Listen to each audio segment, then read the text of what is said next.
নমস্কার বন্ধুরা, আমি পম্পি তোমাদেরকে জানাই শুভ শারদীয়ার প্রীতি, শুভেচ্ছা ও ভালোবাসা। আজকে ষষ্ঠী। তো আমি আমার কিছু ভিডিওতে তোমাদেরকে পরপর দেখাবো আমাদের পাড়ার দুর্গা প্রতিমার পুজো কাজ।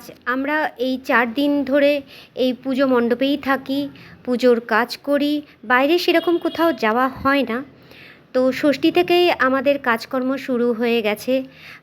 সকালবেলায় আমরা ক্লাব ঘরে চলে আসি, আমি এবং আমার কিছু ফ্রেন্ড, দিদি সম কিছু দিদিরা আছে, পাড়ার বড়রা আছেন।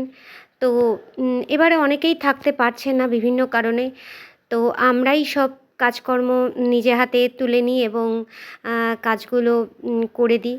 তো আজকে ষষ্ঠী, দেখতেই পাচ্ছ যে ষষ্ঠীর পুজো হচ্ছে। এটা আমাদের ক্লাবের বাইরে একটা বেলগাছের তলায় পুজোটা হয়। তো সেই পুজো হচ্ছে, আমরা সবাই সেখানে রয়েছি। তো তোমাদের ছোট ছোট ভিডিওর মাধ্যমে সব কিছু দেখানোর চেষ্টা করব। তোমরা দেখবে, লাইক কমেন্ট করবে ভালো লাগলে। তো আগামী ভিডিওতে চোখ রেখো। ষষ্ঠীর পরে সপ্তমী, অষ্টমী, নবমী, দশমীতে বিসর্জন পর্যন্ত আমরা কি কি করব সেগুলো সব দেখানোর চেষ্টা করব। ভালো থেকো, সুস্থ থেকো, টাটা।